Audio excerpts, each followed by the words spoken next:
We are so back. Alexander Volkanovski. I don't know why we're this low on the page. Alexander Volkanovski has regained his UFC featherweight title. I didn't post my predictions for this because I recorded them late and I just forgot to post the video. But here is my predictions right here on my Instagram. I can't open the post for some reason, but the shameless plug. Shout out to the Instagram. But you can see right here, I had Volk, Chandler, Yair, Bryce, Krylov, Woodson, Jandidoba, Hooper, um, La Rosa, Alazaychuk, Sir, how the Asian dude who fought Raposo, uh, Tricoli, and this bitch who won, Cornell. But yeah, starting with the top of the card, I thought Volk looked very good. I mean, I know he got clipped in round two, but I feel like he won every round except round four. I gave round four to Lopez because it looked like he not necessarily rocked Volk, but maybe injured him, like injured his oblique or something. Or no, it was the glove cut Volk and that just hurt like a bitch. But yeah, man, Volk looked good. Volk looked really good. Keeping him at the end of that jab. People said he was running, but in round five, if you're up 3-1, bro, you don't. Why would you engage in a guy that's as hard hitting as Diego Lopez? Like, what do you? Why are people mad at him for just fighting smart at the end of the fight? It's not like he felt like that the entire time. If anything, I thought he was exchanging too much in the pocket with Lopez at certain points, just slugging when he didn't need to. But Alexander Volkanovski gets his title back. He's going to take on Movsar Evloev and easily beat Evloev, tying Aldo all time in featherweight title wins. Moving on in the co-main event, Michael Chandler looked sorry as hell against Paddy Pimblett, man.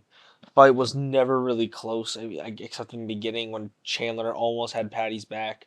I will say he fought a lot more composed than I thought he would. I picked Chandler because I thought him swinging. Oh man, it is 2:30 in the morning, bro. I'm so tired. Sorry, I'm gonna yawn. I'm gonna yawn a lot this video. But Michael Chandler just didn't swing like a wild man. He fought composed, and that kind of hurt him. I feel like he's not used to doing that. And Paddy Pimblett was able to just dominate him and TKO him, which is that's shocking. I thought it would be a submission if Paddy Pimblett were to win. But yeah, Michael Chandler gets TKO'd by Paddy Pimblett after being absolutely dominated the second round at least. First round was competitive. Second round was domination. Third round was domination until the TKO finish. Moving on, Yair Rodriguez versus Patricio Pitbull. Pretty boring fight. Pitbull's just so old, man. Just yeah, that's all I gotta say. Pitbull, too old. Fight somebody down the rankings, and yeah. Bryce Mitchell versus Gene Silva. Gene Silva's takedown defense really impressed me. I picked Bryce Mitchell just because I thought he'd be able to get the fight to the ground and stay on top. Because I don't remember seeing Gene Silva tested that much in the ground or with takedowns at much at all. But he really impressed me with that takedown defense, and he was able to lock up a ninja choke on Bryce Mitchell, which I've never seen a ninja choke done in the UFC. I mean, yeah, no, I that I can recall at least, and maybe it's happened since I've been watching it, but I don't remember one happening, and that's very impressive from Bryce Mitchell, from G Silva.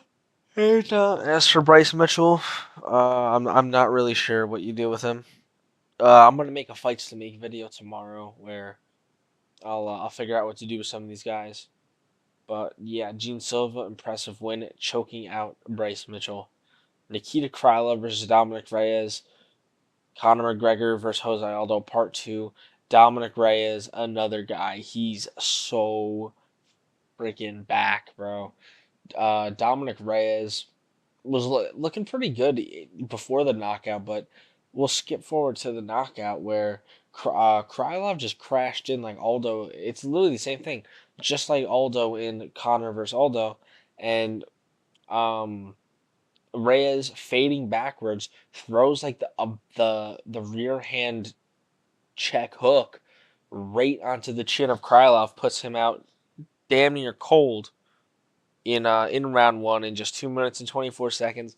And Dominic Reyes, oh, it is so back, bro. I mean, he's gonna get a high. He's like one fight away from a title, bro. It's actually insane the comeback Dominic Reyes is making right now. But yeah, I'm happy for Reyes. I picked Krylov, but I was rooting for Reyes, and I'm happy with the way this fight turned out. Moving on to the prelims, Danny gave her Sean Woodson. This fight was just one heaping pile of bullshit. Ige was apparently up 2-0 on the judges' scorecards going into round three. I thought it could have been 1-1 or 2-0 Woodson. 2-0 Ige to me does not make a lot of sense considering round one he did almost nothing. But an early stoppage anyway. Sean Woodson got rocked and he shot a takedown and it didn't look great.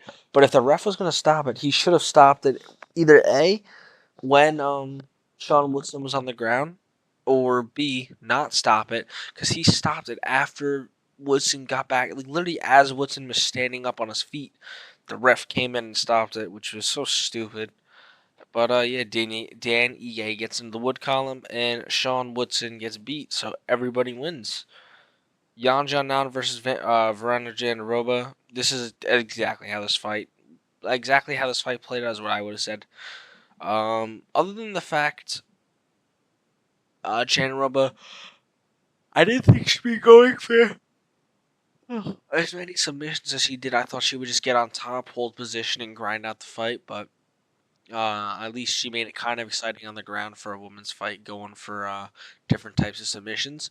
And yeah, congratulations, Verna Jandiroba. Moving on, Jim Miller versus Chase Hooper. The old man put me to the test. Now, what the fuck? I'm so tired. I don't even know what I'm saying, bro. This needs to end. Jim Miller versus Chase Hooper. I like fell asleep for a second. I'm awake now. Chase Hooper versus Jim Miller. Chase Hooper, that was the most impressive Chase Hooper performance I've ever seen. Chase Hooper should have gotten a finish on Jim Miller at some point, and he still wasn't able to find it. That's a little worrying for the future of Chase Hooper. But Jim Miller is also just a tricky customer, as some people would put it. He's very crafty on the ground. And Chase Hooper is a decent striker. His striking's a lot improved since the early days, but he's still not perfect when it comes to the striking. It's really the grappling. He had him in like I want to call it like a banana split a couple times, where he was trying to pull the legs apart and get a groin submission, which is absurd. But he dominated Jim Miller on the ground. And yeah, he picked up going. All right, I'm so tired. I need to get this out the way. There's only one other fight I really want to talk about. Darren Elkins and Julian Erosa look like two drunk uncles fighting. I felt kind of bad for Darren Elkins because he was rocked really bad, and the ref didn't stop it until later. Cedric Dumas versus Mikhail Alzachuk. I think exactly how I picked it. I picked a round one knockout, maybe a round two knockout, but I picked a knockout for Mikhail Alzachuk. Uh, Sumit Araji, this fight went as expected, although split decision is terrible. Should have been 2-1 UD for Sumit Araji. Trayshawn Gore versus Mark Artulio. This is the fight, bro. This fight was so good. Trayshawn Gore might not be the best fighter in the world. God damn, he's a tough son of a bitch, bro. He stayed in that fight the entire time. He rocked Tulio in the first like couple seconds, and then after that it was all Tulio rocking Trayshawn Gore in round two, just beating him into submission. But yeah, that's pretty much my rundown, and I picked Nora Kernul. That's my rundown of the card. I'm going to go to bed. I am so tired. This video is all over the place, but I will see you guys tomorrow when I make my fights to make video. Peace.